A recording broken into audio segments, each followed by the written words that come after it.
You've slept all night but still wake up exhausted. You rested but your body feels heavier than before. Something inside you is slowly hardening, and you cannot explain why. Most people dismiss this as simple tiredness. They assume a good night of sleep will fix everything. But what if the real problem is not how much you rest? What if the real issue is how little you move? Your body and your brain are connected in ways most people never think about. The way you move affects your emotions. It affects your memory. It affects your ability to focus. It even affects how fast your brain ages over time. This is not an exaggeration. This is what research has been showing for years. And today we are going to talk about all of it. We are going to explore how movement changes your brain. We are going to look at how it shifts your mood. We are going to understand why sitting still all day is slowly draining the life out of you. And we are going to talk about what you can actually do about it starting today. Most people think of exercise as a body project. They think it is about losing weight. They think it is about fitting into smaller clothes. They think it is about looking better in photos. They start exercising because their belly got bigger. They start because a doctor told them their numbers are bad. They start because their pants stopped fitting. And all of those reasons are valid. But they are also incomplete. The real power of exercise is not in what it does to your waistline. The real power is in what it does to your brain. When you move your body, something happens inside. Your heart starts beating faster. Your breathing picks up speed. Blood starts flowing to every corner of your body. And when that blood reaches your brain, something shifts. Your brain does not just get more oxygen. It starts producing chemicals that change how you feel.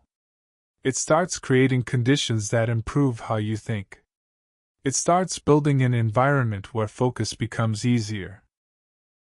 That is why after a good workout you do not just feel physically lighter. You feel mentally lighter too. Your problems did not disappear. Your situation did not change. But somehow that heavy feeling in your chest got a little softer. Somehow those thoughts that felt like a wall now feel like a door.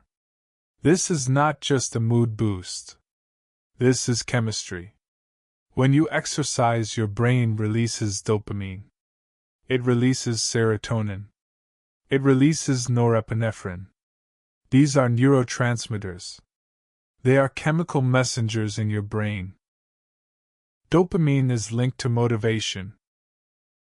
It is the feeling that makes you want to do things. Serotonin is linked to emotional stability. It helps you feel calm and grounded.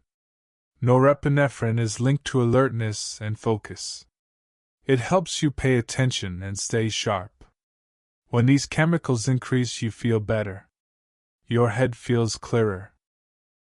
You can concentrate more easily. You feel like starting things instead of avoiding them. This is not magic. This is your brain responding to movement. Many people say they feel stuck. They say they feel heavy. They say they feel like nothing matters. They say they do not want to do anything. When your mood drops, your body gets heavier. And when your body gets heavier, your mood drops further. It becomes a cycle. Mind and body are not separate systems. They are one connected loop. When your mind struggles, your body follows. When your body stops moving, your mind starts sinking.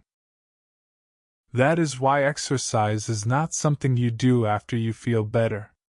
It is something you do to start feeling better. You do not wait for motivation. You move first. Then the motivation follows. Of course, this does not mean you need a gym membership. It does not mean you need expensive workout clothes. It does not mean you need a perfect schedule. It does not mean you need to run for an hour every day. The changes that exercise creates in your brain start with small movements. Walking a little faster than usual. Taking the stairs instead of the elevator. Moving around your house more often. Cleaning with a little more energy. Dancing in your kitchen for 2 minutes. These things matter. They wake your body up. They send a signal to your brain that says we are alive and we are moving. The important thing is not perfect exercise. The important thing is reducing the time your body spends completely still. Every minute you spend moving is a minute your brain gets what it needs. Now let us talk about focus. Inside your brain there is a region called the prefrontal cortex. It sits right behind your forehead. This part of your brain is responsible for planning. It helps you make decisions.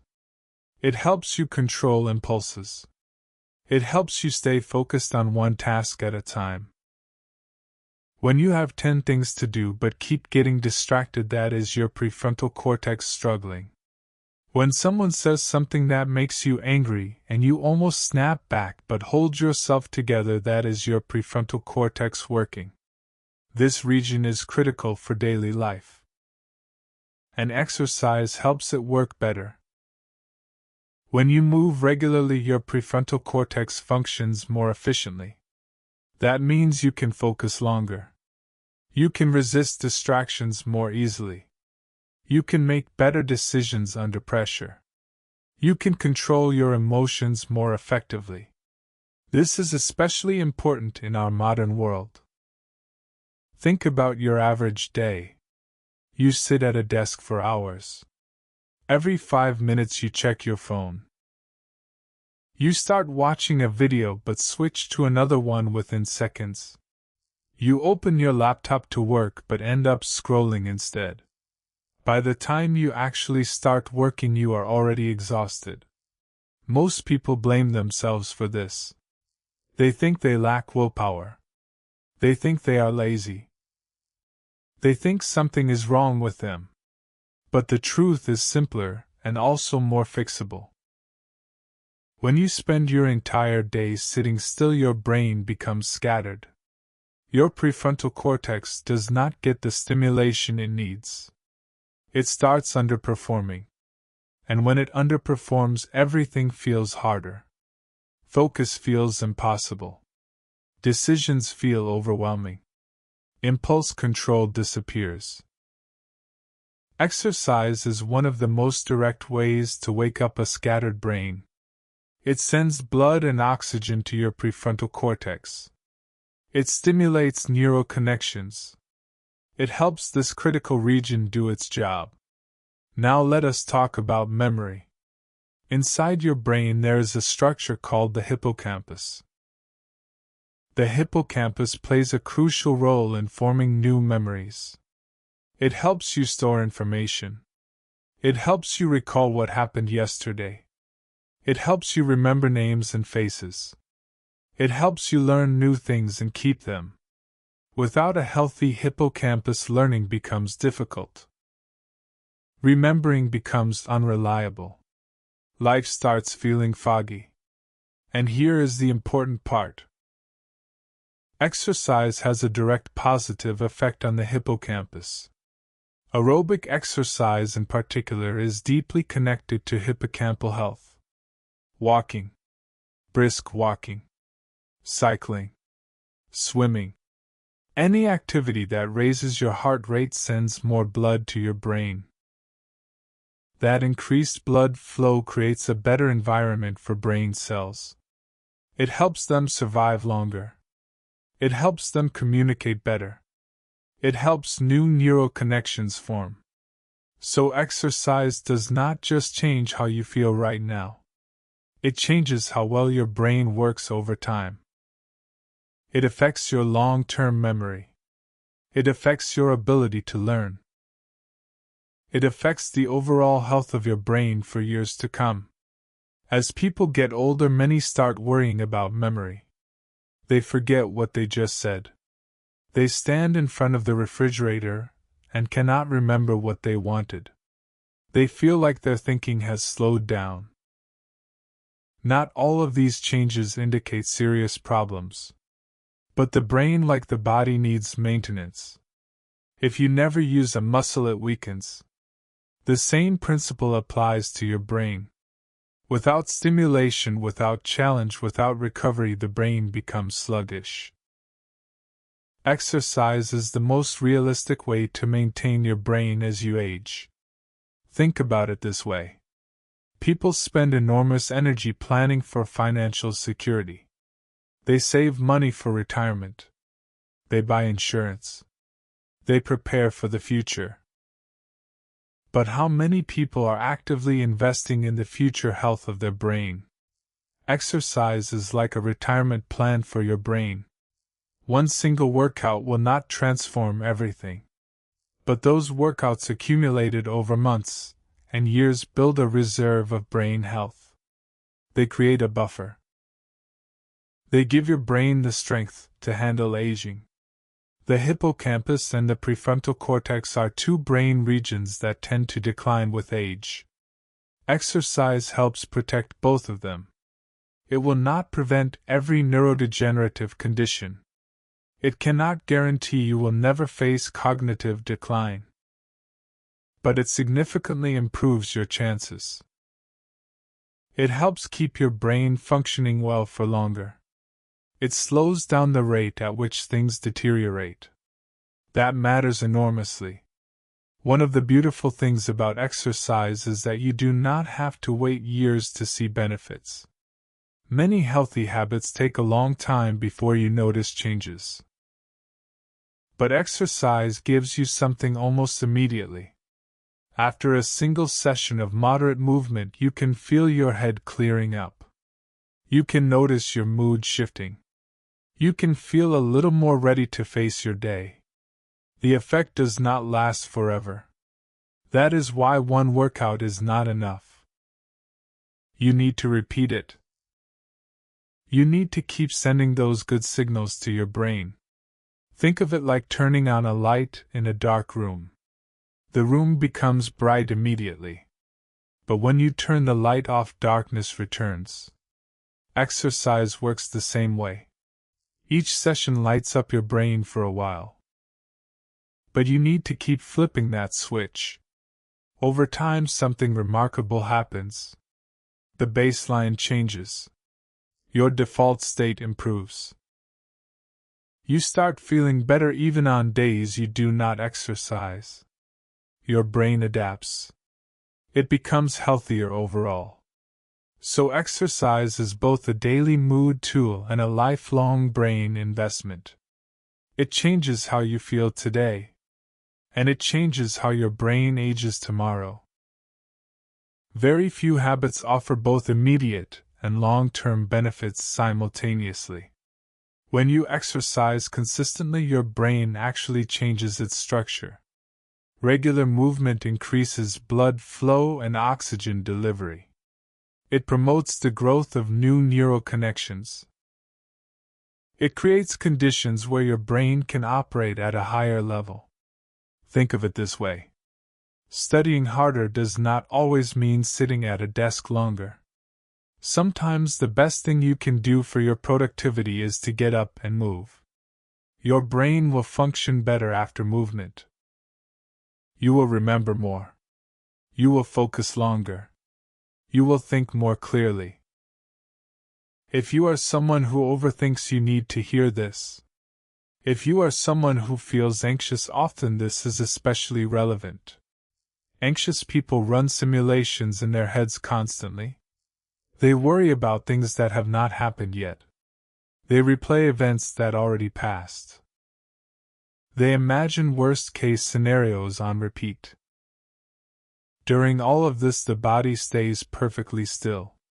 The brain is working overtime, but the body is doing nothing. This creates an imbalance. Exercise pulls that overactive brain back down into the body. When your body moves and your heart beats faster, your thoughts slow down. The anxiety that was spinning in your head enters the rhythm of your body. It starts to organize itself. It starts to quiet down. That is why people often say they get their best ideas during walks. Movement changes your brain state. And when your brain state changes, your thinking changes too. Problems that felt impossible start revealing solutions. Thoughts that felt tangled start sorting themselves out. This does not mean exercise erases emotions. Being angry and going for a run will not make the anger disappear. Being sad and lifting weights will not erase the grief. Exercise does not delete feelings. What exercise does is give you the physical capacity to handle your emotions better. It creates space inside you. It builds a buffer between you and your reactions. It gives your brain enough breathing room to respond instead of react. People who exercise regularly often recover from difficult situations faster. Not because they feel less, but because their bodies and brains have more resilience. They have more capacity to bounce back.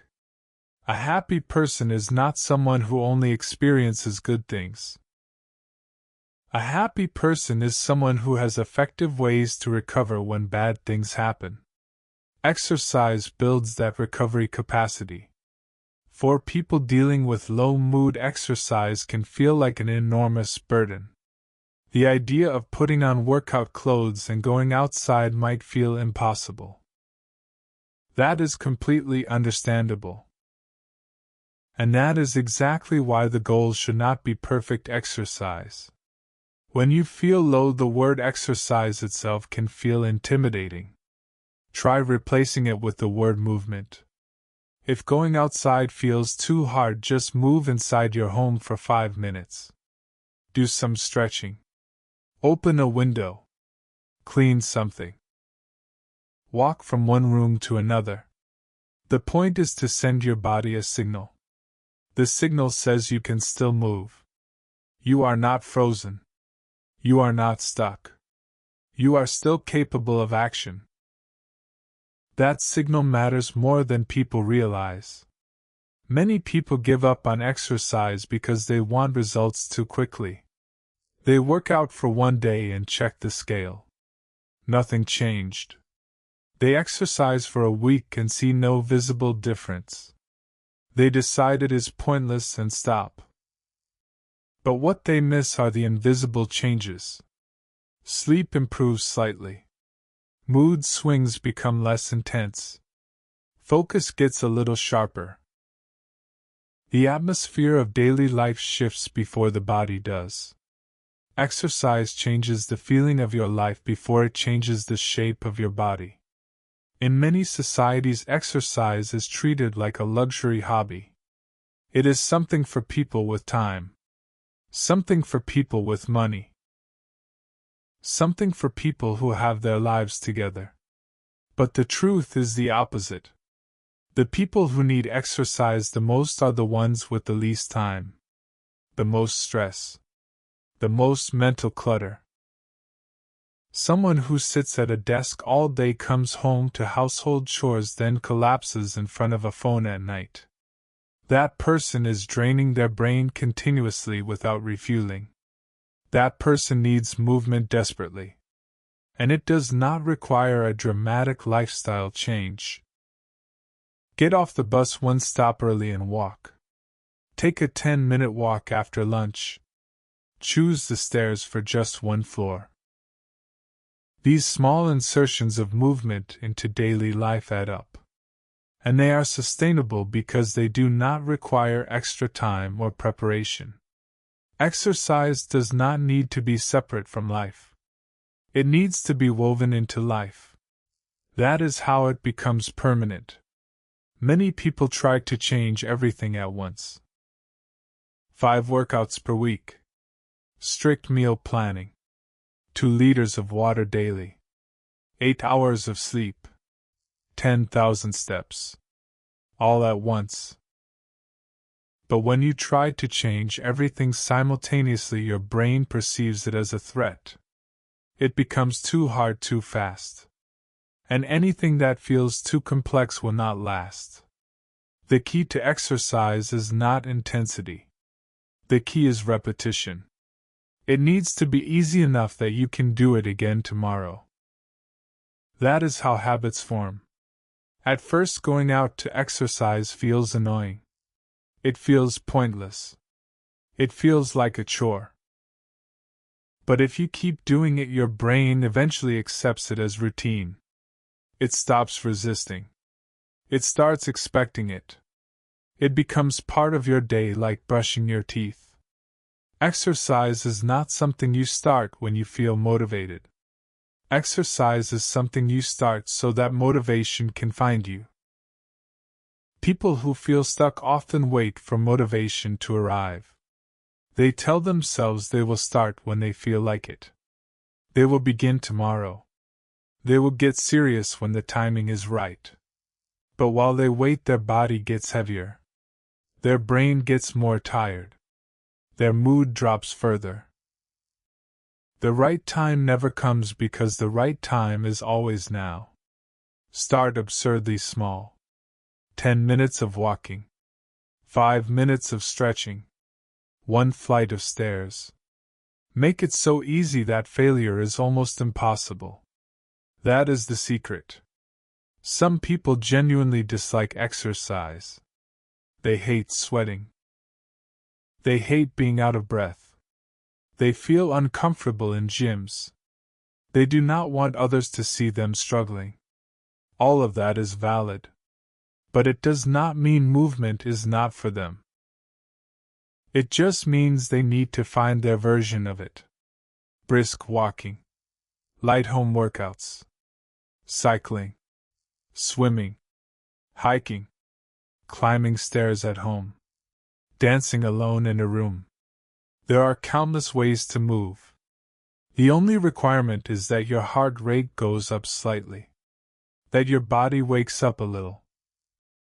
That you feel a small shift from stillness to activity. Age also matters in this conversation. When you are young, your body can absorb a lot of neglect. You can skip sleep and recover quickly. You can lie around for days and feel fine. The consequences of inactivity are invisible in youth. But as time passes, the bill comes due. Muscles shrink without use. Stamina declines. Sleep quality drops. Stress recovery slows. If you do not exercise during this phase, your body ages faster. But more importantly, your brain tires faster.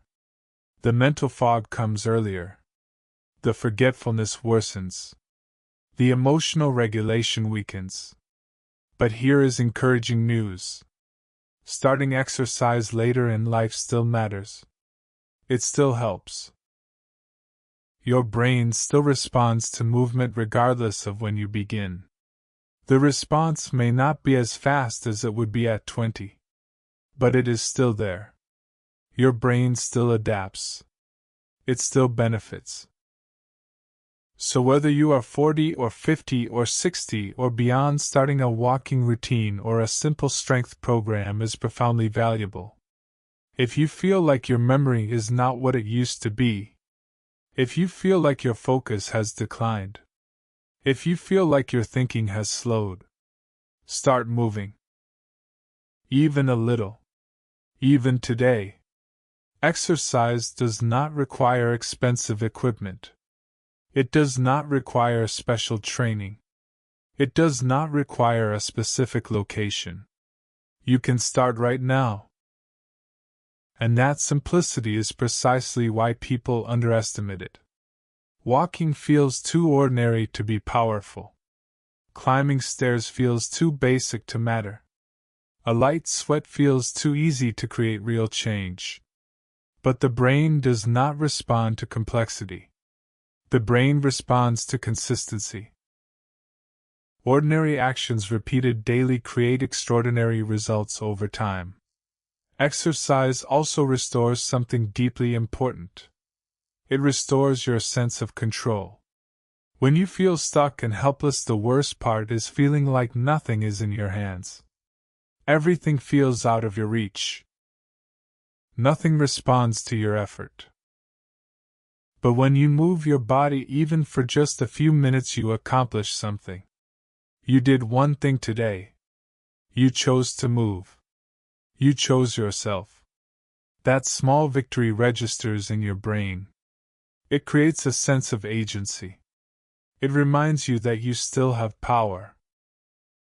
And when that feeling of personal power returns, everything else starts to shift. The way you look at problems changes. The way you approach challenges changes. The way you feel about yourself changes. Exercise is connected to self-worth too. Self-worth does not increase just because you stand in front of a mirror and say nice things. It increases through action. When you do things for yourself repeatedly, your brain starts believing you deserve care. Exercise is one of those actions. Every time you choose to move, you are keeping a promise to yourself. You are building trust with yourself. You are proving that you matter enough to invest in. Of course, you will not succeed every single day. Some days you will be too exhausted. Some days your body will hurt. Some days life will get in the way. The important thing is not perfection. The important thing is not quitting after one missed day. Building exercise into a habit requires the courage to lower your standards. A repeatable goal matters more than an impressive goal. Exercising 1 hour every day sounds great, but it rarely lasts. Walking for 30 minutes 3 times a week is more sustainable. And if 30 minutes feels like too much, start with 15. Start with 10. Start with 5. The goal is to make your body see exercise as familiar. Not as a threat. Not as punishment. Just as something that happens regularly. For brain health specifically, research suggests aerobic exercise 3 to 4 times per week for at least 30 minutes each session. But do not let those numbers intimidate you from starting. Begin with 10 minutes today. Next week try 15. When it feels easy, try 20. Gradually build up. The most important signal during exercise is feeling slightly out of breath. Feeling your body warm up. If nothing changes at all, the stimulus might be too weak. If you are so exhausted you never want to do it again, the intensity is too high. The sweet spot is somewhere in between.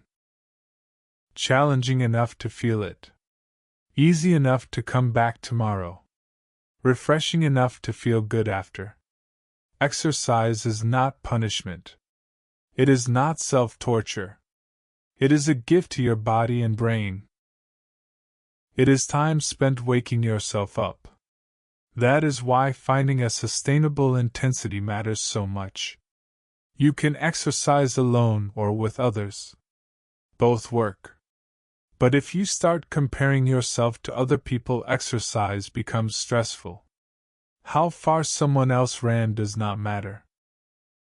How thin someone else looks does not matter.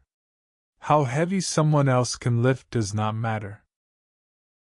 What matters is whether your body feels better than it did yesterday. That is the only comparison that serves you. There is one more thing to remember. Exercise will not solve all your problems. It will not erase your worries. It will not fix your relationships. It will not pay your bills. But it will change the state of mind in which you face those problems. The same issue looks completely different when you are exhausted versus when you have just moved your body. After exercise, your brain is clearer. Your emotions are more stable. Your capacity to handle difficulty increases. Exercise does not remove problems. Exercise builds the strength to carry them. This is where exercise meets psychology. Our emotions are not created by thoughts alone. Our physical state matters. Our breathing matters. Our sleep matters. Our movement matters. Our hormones matter. All of these affect the brain. So if you want to change your mind, you need to move your body. When you are deep in sadness, even thinking positively feels impossible. But moving your body shifts your brain chemistry. And that shift can open a small door. A door through which recovery becomes possible. When you exercise consistently, your relationship with yourself changes. At first, you might feel discouraged. Your body is heavy. You get winded easily. You wonder how you got so out of shape. But over time, you notice something. The same walk feels easier.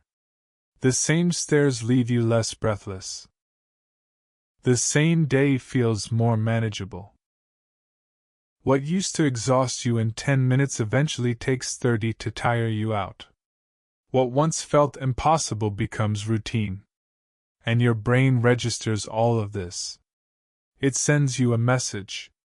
You are capable. You are improving. You are not stuck. Exercise also creates rhythm in your day. When life has no structure, the brain becomes anxious. Waking up late. Eating irregularly. Barely moving. No routine. No predictability. The brain does not like this. It needs anchors. It needs reference points. Exercise at a consistent time provides that anchor. A morning walk. A lunchtime stroll. An evening stretch. Even a small ritual creates predictability. And when the brain can predict what comes next, anxiety decreases. Stability increases. The day feels more manageable. For people who struggle with sleep, exercise is particularly helpful. Physical activity during the day helps your body recognize when nighttime comes that it is time to rest. The body that worked during the day is ready to recover at night. However, intense exercise too late at night can backfire. It can increase alertness when you need to wind down. So if possible, move your body during the day or early evening.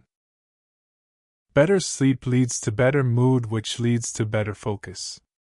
Sleep, mood, and movement are all interconnected. Improving one often improves the others. Now let us shift to something different but deeply connected. Let us talk about the pressure to succeed. Have you ever felt like no matter how hard you try, you keep falling behind? Many people live with this feeling constantly. They work harder. They push further. They sacrifice more. But the satisfaction never arrives. Or when it does, it vanishes quickly. They keep running, but the finish line keeps moving. This is not just about effort. This is about how we define success. And how that definition shapes our happiness. Society operates on an invisible belief system. The belief says that hard work guarantees success. That successful people earned it through merit alone. That unsuccessful people simply did not try hard enough. This belief is deeply embedded. It influences how people see themselves. It influences how people judge others. And when someone falls short of these standards, they often see themselves as fundamentally flawed. The word failure in our culture does not just mean someone lost a competition. It means someone is worth less as a human being. Someone without ambition. Someone without achievement. Someone living simply. These people get treated as though they matter less. But does achievement really determine human value? Have we confused productivity with worth for so long that we cannot tell them apart anymore? The standards of success that society promotes are not universal truths. They are constructed. They change over time. They vary across cultures. High salary. Prestigious job title. Large home. Social recognition. These things have been elevated in our current moment. But they are not eternal values. Other generations value different things. Other cultures measure worth differently. Yet most people treat these standards as absolute. They measure themselves against them constantly. And when they fall short, they feel anxious and inadequate. Psychology has a name for this tendency: social comparison. People rarely evaluate themselves in isolation. They evaluate themselves relative to others. The problem is that comparison never ends. There is always someone higher. There is always a new standard. There is always another level to reach. So satisfaction through comparison is almost impossible to sustain. Look around you and you will see something important. Effort and results do not always align. Some people work incredibly hard their entire lives and achieve modest outcomes. Others get lucky and succeed faster than they expected. Two people can put in similar effort and get wildly different results. This tells us something critical. Outcomes are not determined by effort alone. Timing matters. Circumstances matter. Connections matter. Health matters. Geography matters. Family background matters. Access to resources matters. None of this means effort is useless. Of course, effort matters. Without action, nothing happens. But effort alone does not guarantee specific results. And when people believe it does, they blame themselves unfairly when outcomes disappoint. This belief is dangerous because it equates results with character. If success means you are a good person, then failure means you are a bad one. If wealth means you worked hard, then poverty means you were lazy. If your career is impressive, it proves your value. If it is modest, it proves your inadequacy. These equations are false.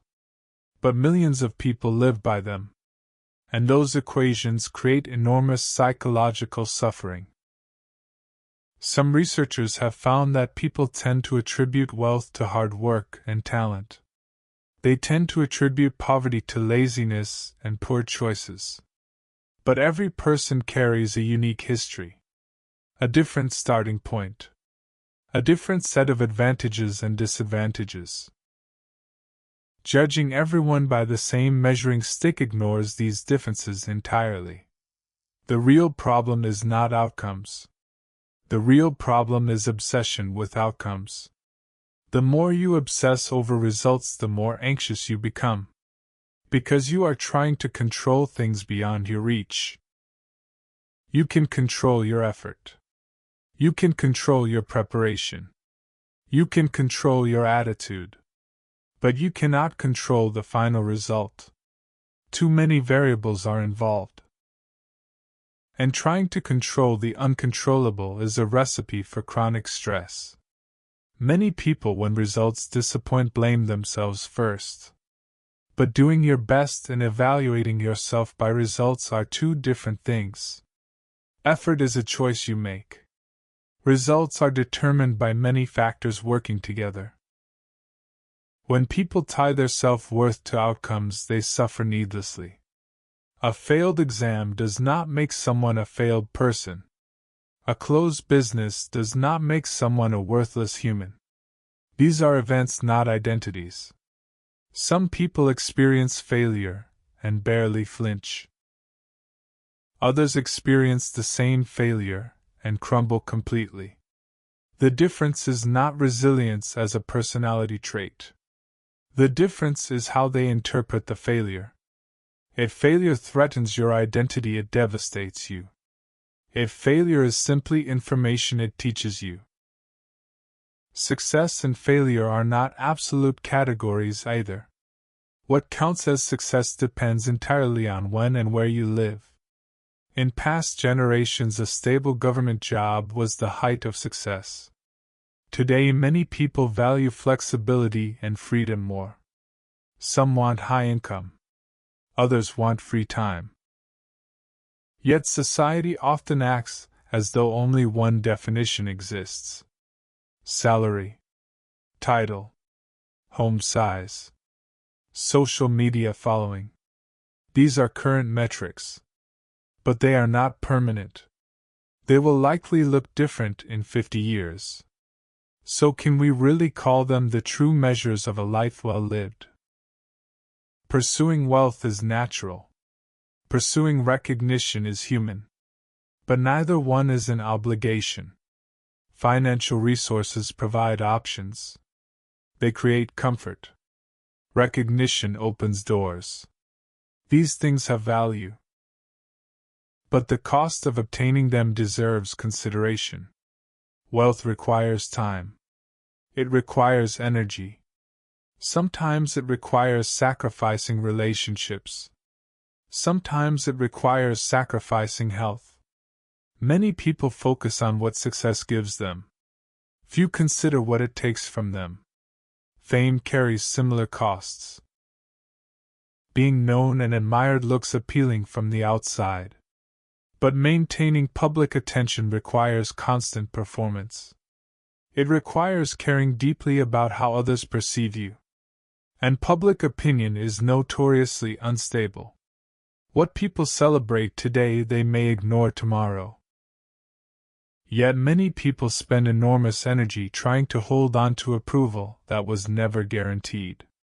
This exhaustion shows up everywhere. The concept of burnout is no longer unfamiliar. People in their 20s experience it. People in their 30s experience it. They worked hard. They gave everything. And then one day the motivation disappeared. The enjoyment evaporated. Nothing felt worth doing anymore. Why does this happen? It happens because society demands endless self-improvement. Better versions of yourself. More productive versions. More accomplished versions. The pressure never stops. And under that constant pressure people break. But outcomes are never guaranteed. You can do everything right and still fail. Variables beyond your control can change your trajectory at any moment. Living only for results makes the entire journey stressful. Achievement itself is not the problem. The problem is the belief that you must succeed. The problem is believing your value depends on your performance. That belief generates anxiety. And that anxiety erodes quality of life. Many people are not actually stressed by their problems. They are stressed by their fear of potential problems. The fear of failure causes more suffering than failure itself. So what matters is not giving up. What matters is doing your best while releasing your grip on outcomes. Enjoy the process. Trust your effort. Then accept whatever result appears. Effort is yours to control. Results are not. Modern society places enormous weight on performance. Academic grades, career status, relationship status, financial standing. People are constantly evaluated.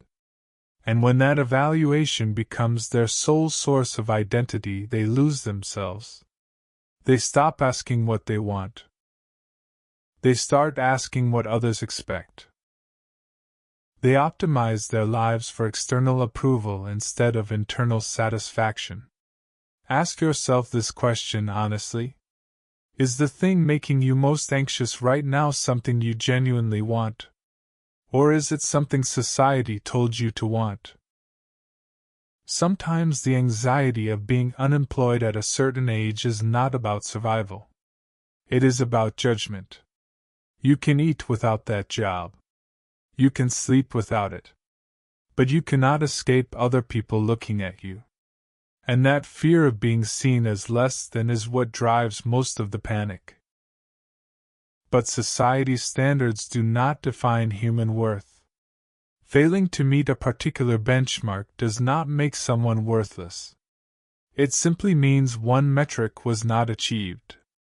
Nothing more. However, because people have been taught to equate success with value for so long, separating the two feels nearly impossible. When you look closely at lives that appear successful, you often find complexity beneath the surface. High earners who cannot sleep. Famous people who feel profoundly lonely. Admired individuals who doubt themselves constantly. Meanwhile, some people living ordinary, quiet lives report deep contentment. Success and happiness are not the same concept. We do not all start from the same place. Family background, childhood environment, opportunities encountered along the way. These differ for everyone. Yet society often judges only by outcomes. It ignores the path. It ignores the context. It reduces an entire human life to a set of numbers. But a person cannot be summarized by their achievements alone. The years they survived. The invisible struggles they faced. The quiet strength they showed. These matter too. So do not let external evaluations become your internal truth. Having goals is fine. Working toward a better life is admirable. But verify that your goals actually belong to you. Psychology research shows that pursuing goals aligned with personal values increases life satisfaction. But pursuing goals based solely on external expectations often leads to emptiness even when achieved. Many people aim for a life others will envy rather than a life they genuinely enjoy. These are different targets with different outcomes. What matters most is deciding for yourself what you value. Defining your own standard of a life well lived. When you have your own standard, external opinions lose their power. You stop measuring yourself by someone else's ruler. And that freedom changes everything. What our era needs is not just more achievement. It needs perspective. The ability to see process, not just product. The confidence to trust your own judgment over popular opinion. The understanding that your existence has value independent of what you produce. These attitudes protect you from losing yourself in the race for more. If you feel behind right now, consider this possibility. Maybe you are not behind.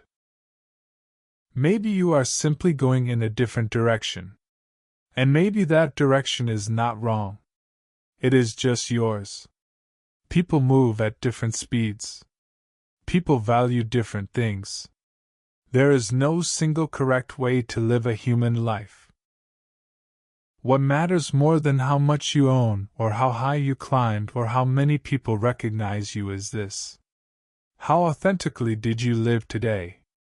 How satisfied are you with the choices you made?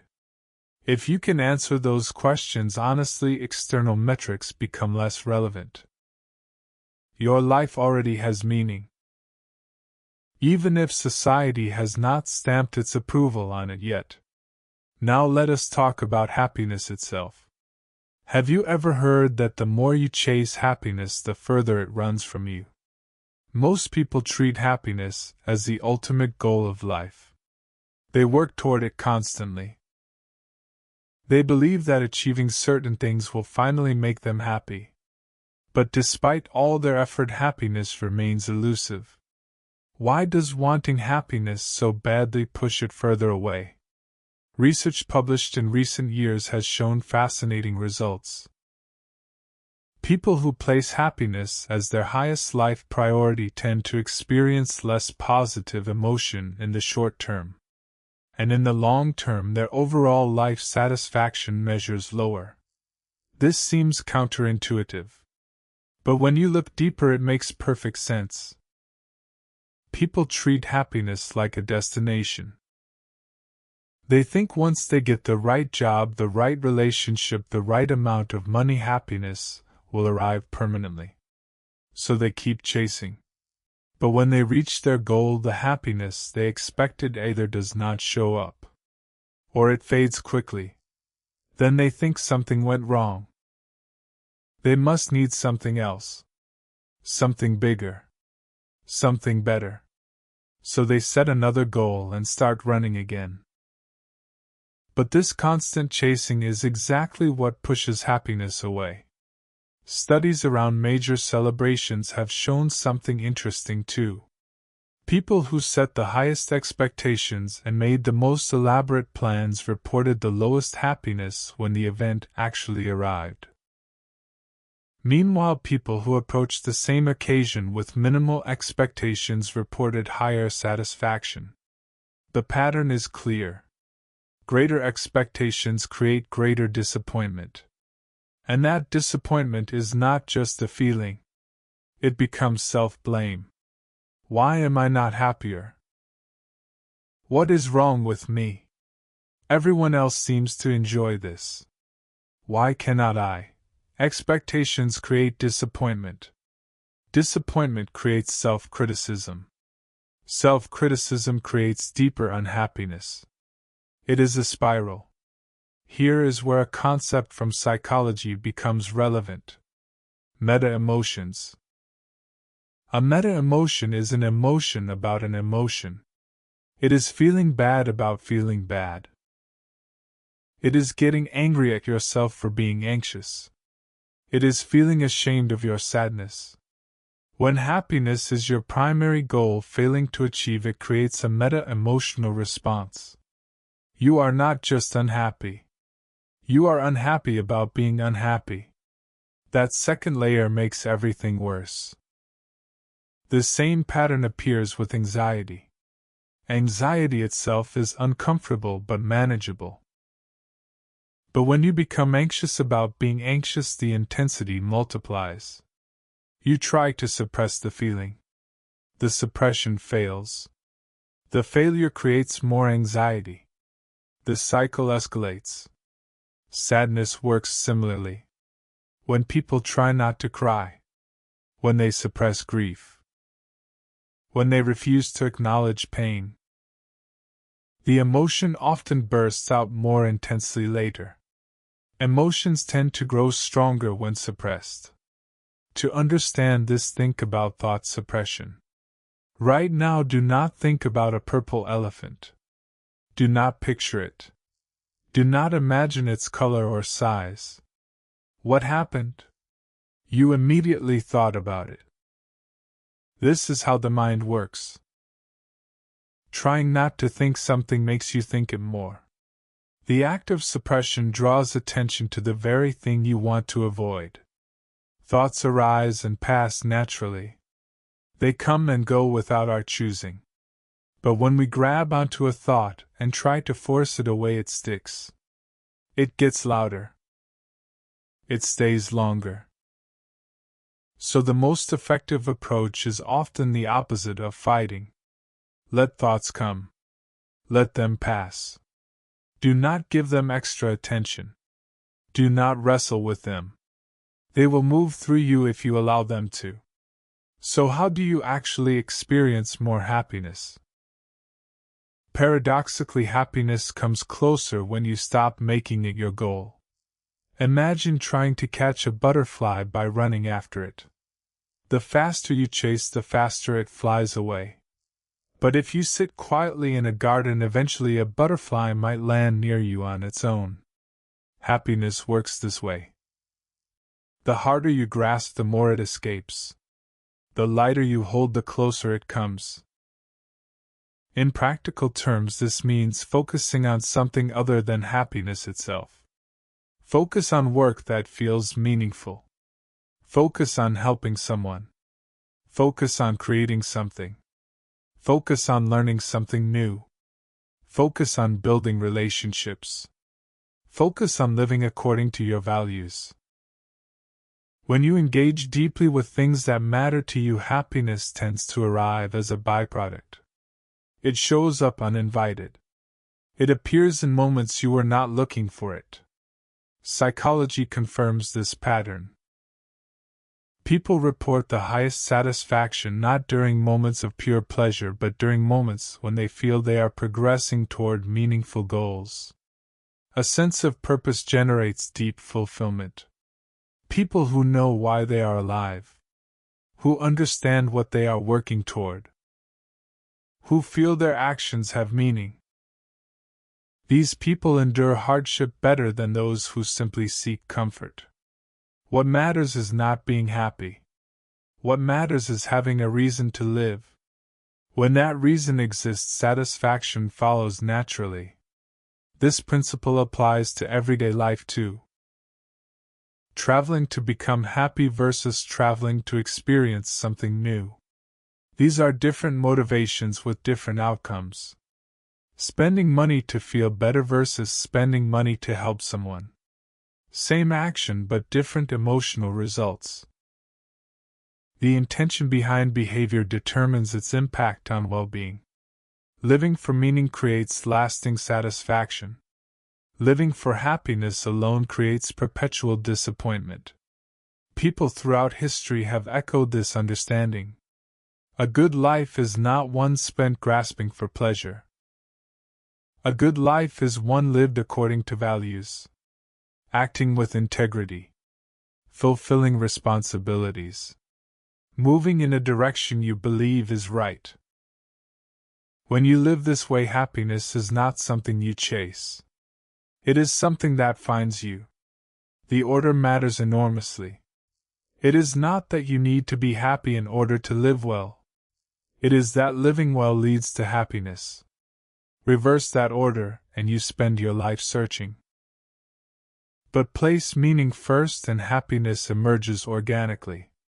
Another problem with making happiness your goal is that your standards keep rising. Small pleasures satisfy you at first. But you adapt. What once made you happy becomes normal. So you need more. You need bigger. You need better.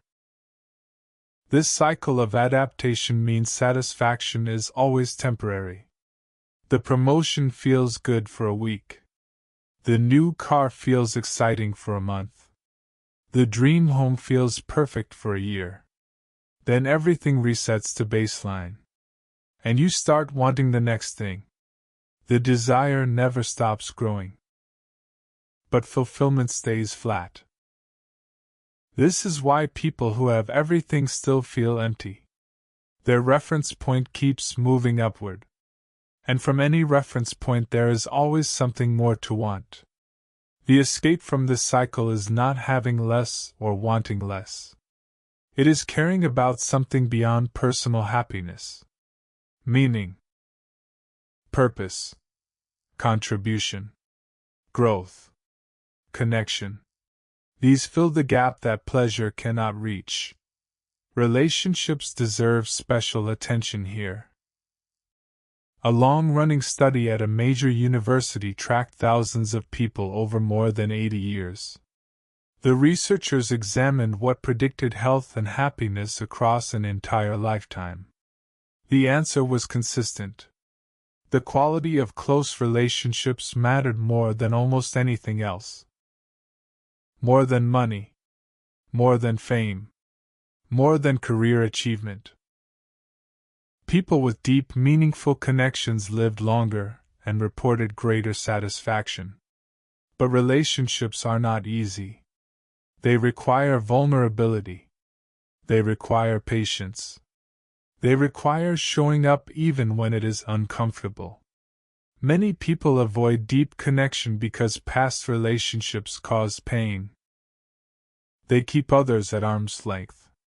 They present only their best selves. They never let anyone see their flaws. But shallow relationships cannot provide the fulfillment deep ones offer. To build meaningful connection, you need to allow yourself to be seen. Not just the polished version.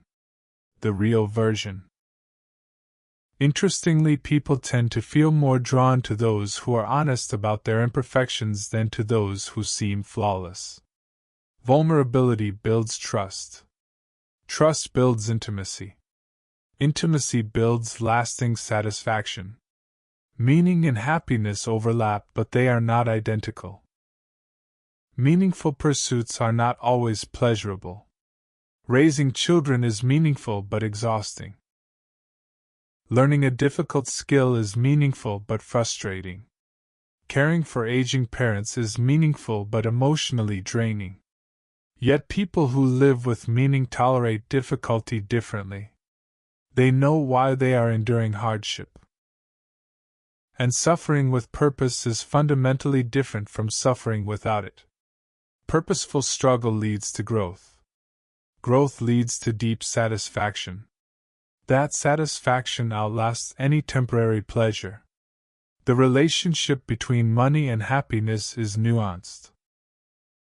Below a certain income level, more money genuinely increases happiness. Because basic needs get met. Housing becomes secure. Healthcare becomes accessible. Food becomes reliable. Financial stability reduces daily stress significantly. But above that threshold, the relationship weakens. More money does not proportionally increase happiness. At some point, additional wealth brings its own stresses. Managing it. Protecting it. Worrying about losing it. What this tells us is that money is a necessary condition for happiness up to a point. But it is not sufficient on its own. How you spend your time matters more. Who you spend it with matters more. What you believe in matters more. Past regret and future worry are two major barriers to experiencing happiness in the present. Most people's minds live outside the current moment. They dwell on what went wrong yesterday. They fear what might go wrong tomorrow. The actual present gets very little attention. But happiness can only be experienced now. You cannot feel happy in the past or in the future. Only in this exact moment.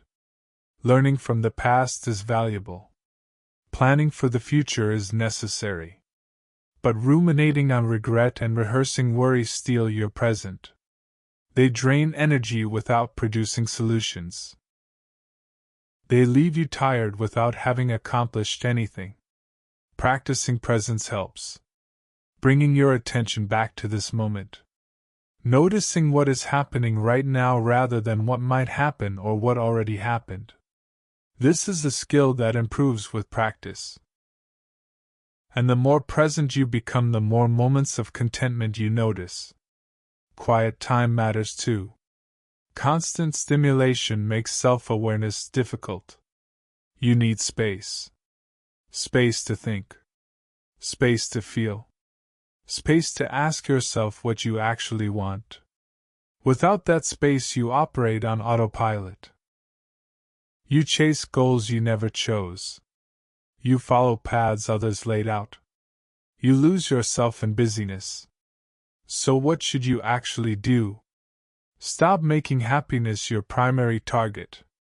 Instead, focus on direction. Focus on meaning. Focus on the process of living rather than arriving at some destination called happy.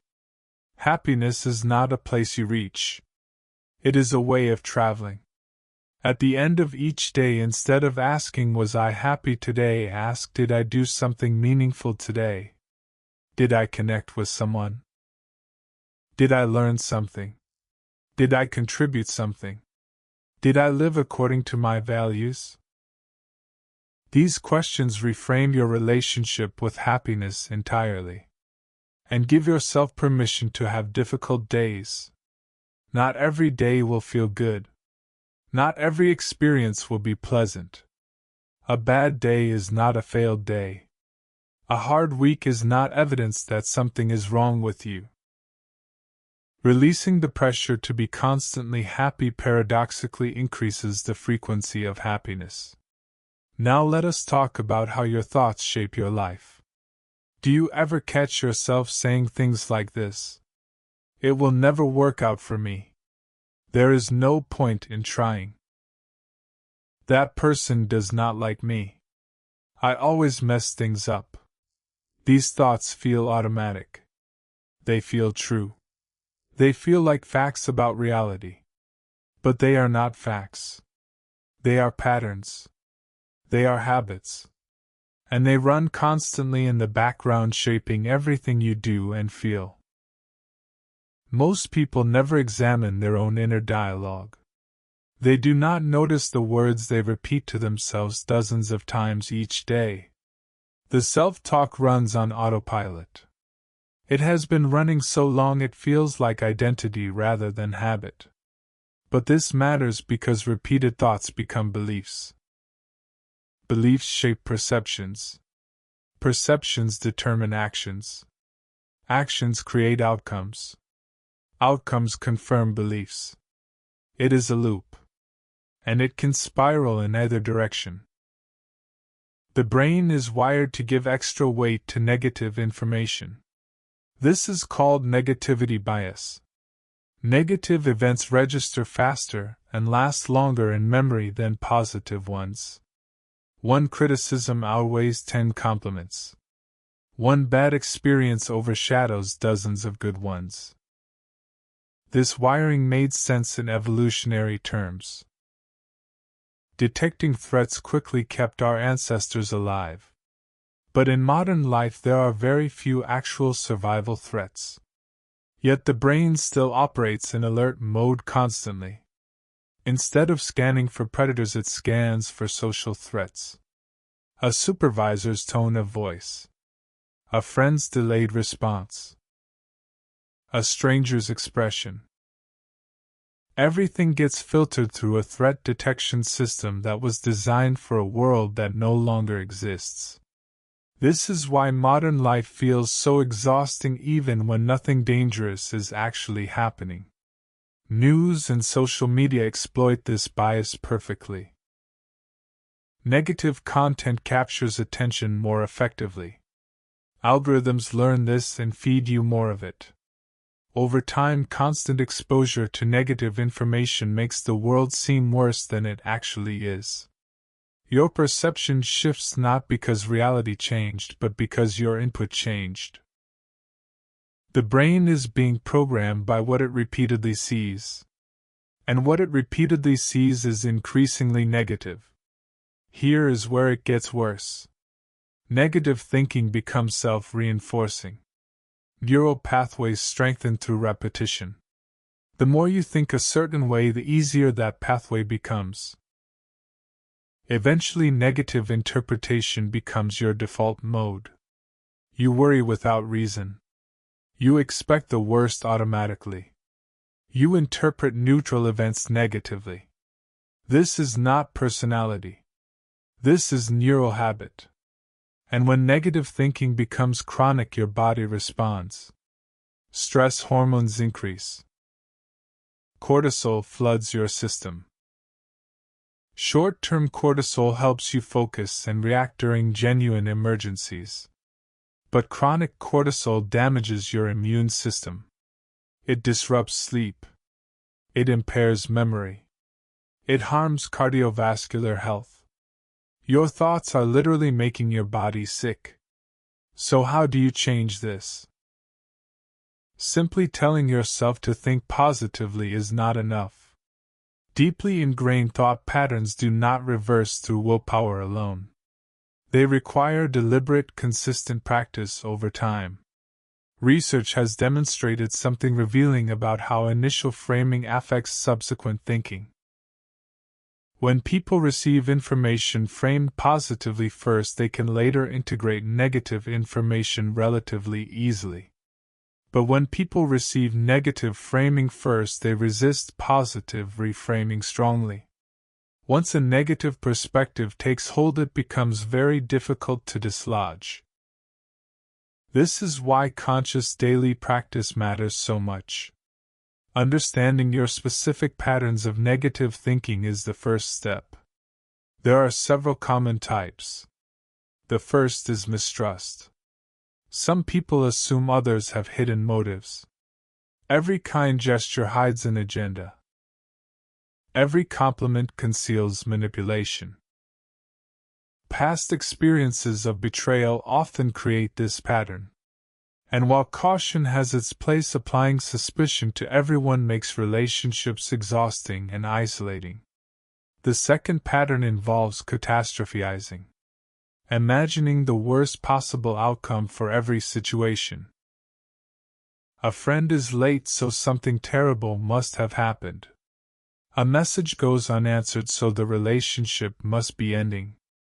This pattern drains energy because you are constantly managing emergencies that exist only in your imagination. The third pattern is all or nothing thinking. Everything is either perfect or terrible. One mistake means total failure. One disagreement means the relationship is over. One bad day means life is ruined. There is no middle ground. No nuance. No gray area. The fourth pattern is external blame. Everything bad that happens is someone else's fault. Parents, society, employers, friends, circumstances.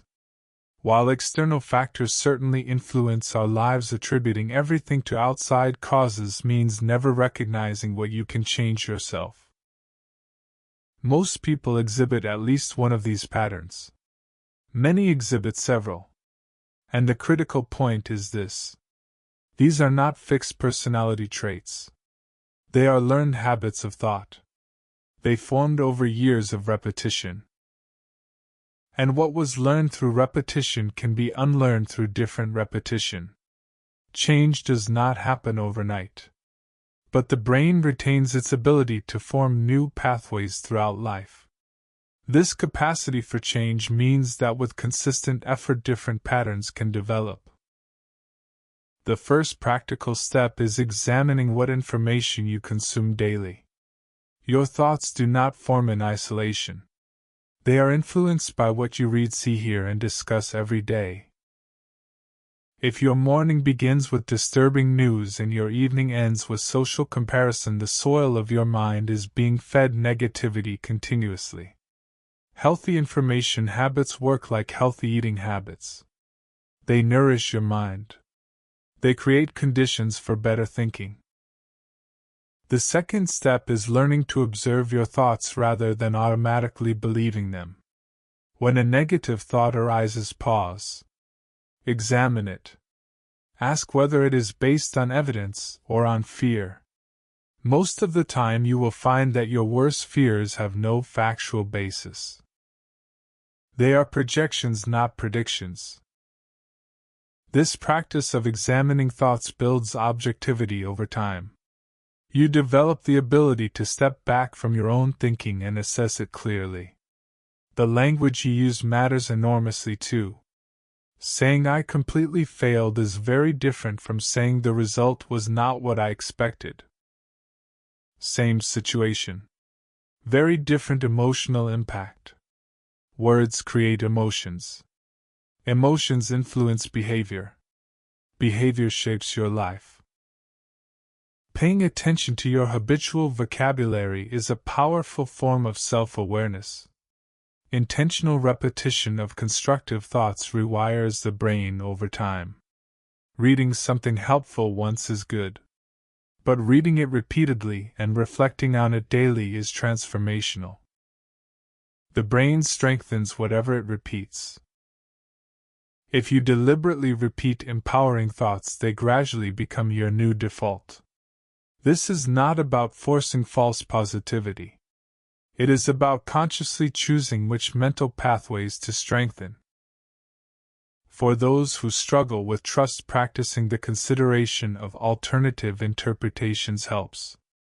Not everyone has harmful intentions. For catastrophizers, deliberately recalling positive experiences counteracts the bias. For all or nothing thinkers, practicing nuance builds flexibility. For blame-oriented thinkers, asking "what can I choose right now" redirects energy toward action. Change requires intention. The brain defaults to familiar patterns. Negativity has momentum. Creating new habits requires daily deliberate choice. But each small choice builds on the last. And over time the cumulative effect is profound. Your environment supports or undermines these efforts. Surrounding yourself with people who complain constantly makes positive thinking much harder. Spending time with people who inspire you makes it much easier. You cannot always control your environment entirely, but you can make choices within it. Which conversations to engage in, which content to consume, which relationships to invest in. Books are powerful tools in this process. They expose you to different perspectives without requiring you to find those perspectives in person. Reading constructive material for even 30 minutes daily can shift your mental baseline over months. All of these methods require one prerequisite: the desire to change. Without that desire, no technique will work. You must want something different before different things can happen. For some people, negativity serves a protective function. If you never expect good things, you never get disappointed. That logic makes sense in the short term. But in the long term, it limits every possibility. It keeps your world small and gray when it could be larger and more colorful. Now let us address something that confuses many people: the relationship between effort and results. Have you ever noticed that the harder you try at certain things, the worse they go? You prepare more than anyone for a presentation and then freeze on stage. You desperately want someone to like you and then act completely unlike yourself. You need sleep badly and then lie awake for hours. This pattern is real and it has a name. When effort becomes counterproductive, it often means you have crossed from doing into controlling. Doing is healthy. Controlling is not. Consider sleep. The night before something important, you go to bed early determined to get good rest. But the determination itself creates tension. You lie there calculating how many hours remain. You tell yourself you must fall asleep now. Your body tightens. Your mind races. The harder you try, the more awake you become. But the moment you give up, the moment you think, forget it, I will just rest my eyes, your body relaxes.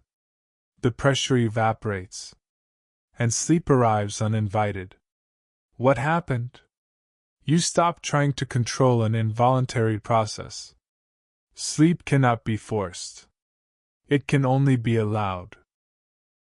And allowing requires releasing effort, not increasing it. Social interactions follow the same principle. Meeting someone new feels easy when you have no agenda. But the moment you desperately want to impress, everything changes. You monitor every word. You watch their reactions obsessively. You second-guess yourself constantly. The natural flow of conversation breaks down. You become stiff and awkward precisely because you are trying too hard to be smooth. The desire to control the outcome sabotages the process. Dating amplifies this even further. When someone matters to you deeply, the stakes feel enormous. So you try harder. You text more carefully. You analyze every response. You present only your most curated self. But that effort often backfires. Because attraction tends to come from naturalness, from ease, from confidence. And confidence disappears the moment you start performing.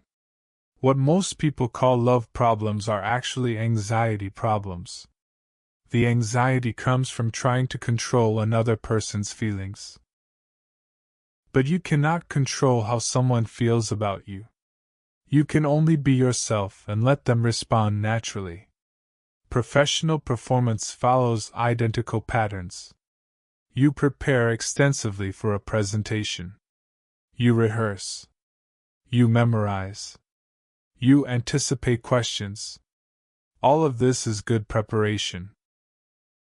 But on the day of the presentation, something shifts. The thought "I must not fail" takes over. The need for approval floods your nervous system. And suddenly all that preparation becomes inaccessible. Your mind goes blank. Your words stumble.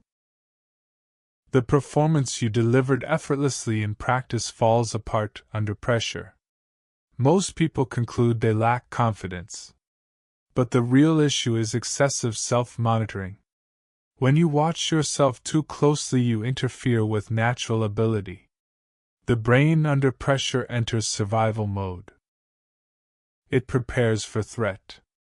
But a presentation is not a threat. A conversation is not a threat. An exam is not a threat. These situations actually perform better when you are relaxed. Yet we tighten up precisely when we most need to be loose. Exams demonstrate this clearly. Questions you could answer easily at home become impossible under test conditions. The knowledge is there. You studied it. You understood it. But in the moment your brain locks up. Then on the walk home answers flow freely. What changed? The pressure disappeared. Your brain stopped fighting itself. Think about learning to drive. At first, every action requires conscious thought. Brake. Signal. Mirror. Lane check. It feels overwhelming. But eventually driving becomes automatic. Your body knows what to do without being told. Now imagine if an experienced driver suddenly tried to consciously control every micro movement. The driving would get worse, not better. This applies broadly to life. Once you have developed capability, the key is trusting it. Not micromanaging it. Not second-guessing it. Letting it flow. But most people do the opposite at critical moments. They think more. They control more. They doubt more. And they perform worse as a result. The same dynamic applies to happiness. Pursuing it directly often pushes it away. The more you focus on whether you are happy, the more you notice that you are not. Happiness, like sleep, like confidence, like social ease, tends to emerge when you stop grasping for it. When you focus on living rather than on monitoring your emotional state, happiness appears naturally. Perfectionism makes all of these patterns worse. Perfectionists refuse to accept anything less than ideal. They prepare endlessly. They check obsessively. They revise repeatedly. In moderate amounts, this produces excellence. But in excess, it produces paralysis. Many perfectionists never start things. They wait for the perfect moment, the perfect plan, the perfect conditions. And while they wait, nothing happens. What looks like high standards is often fear wearing a disguise. Fear of inadequacy. Fear of judgment. Fear of imperfection being seen. So the perfectionist hides behind preparation forever. And the irony is that perfection comes closer through practice and failure than through endless planning. Every skill you have mastered involved countless failures along the way. Walking, talking, writing, cooking, everything.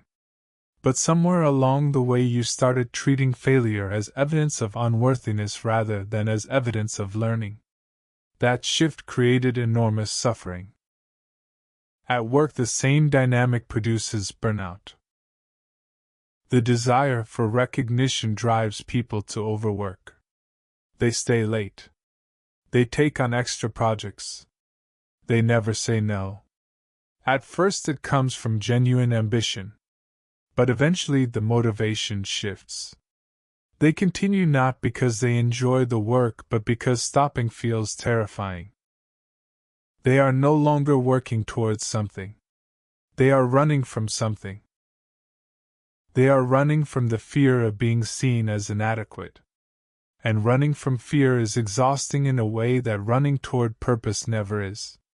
Human beings adapt remarkably quickly to new circumstances. The joy of a first paycheck fades. The excitement of a new car normalizes. The thrill of a dream home becomes routine. This adaptation means that goal achievement provides only temporary satisfaction. And yet people keep setting the next goal believing this time it will be different. This time the satisfaction will last. But it rarely does. The solution is not to stop having goals. Goals provide direction and meaning. The problem is making the goal your only source of satisfaction. When all your happiness is placed in the future, the present becomes empty. You sacrifice today for tomorrow perpetually. And tomorrow, when it arrives, just becomes another today that you sacrifice for the next tomorrow. Many people confuse preparation with worry. Preparation is productive. It involves action. It moves you forward. Worry is repetitive. It involves no action. It keeps you stuck. But they feel similar from the inside. So people believe their worrying is useful. They think it keeps them safe. But worry almost never produces solutions. It just consumes energy. The most important ability might not be trying harder. It might be knowing when to release your grip. People are taught to push, to persevere, to never give up. But they are rarely taught to let go, to accept, to allow, to trust. And yet letting go is often what creates the space for change. Water cannot be pushed. It can only be guided. Sand cannot be gripped tightly. It must be held gently. Many things in life respond better to lightness than to force. Relationships, creativity, sleep, confidence, happiness. All of these flourish under ease and wither under pressure. If something in your life feels stuck, ask yourself an honest question. Am I not trying hard enough? Or am I trying too hard at the wrong thing? Am I lacking effort? Or am I gripping the outcome so tightly that I am strangling the process? Sometimes the answer is more work. But sometimes the answer is less control, less checking, less worrying, less performing, and more trusting, more breathing, more allowing things to unfold. Life responds well to people who do their work and then release it. Who plant seeds and then let them grow without digging them up every day to check. Who give their best and then accept whatever comes without tying their identity to the result. This is not passivity. This is wisdom.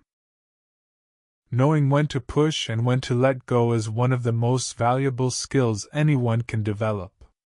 It is the difference between effort and wisdom, between force and flow, between anxiety and peace. If you are exhausted right now, consider that the exhaustion might not come from too little effort. It might come from too much control. From trying to manage outcomes that are not yours to manage. From carrying weight that was never yours to carry. The moment you release what you cannot control, you feel lighter. You breathe easier. You think clearer.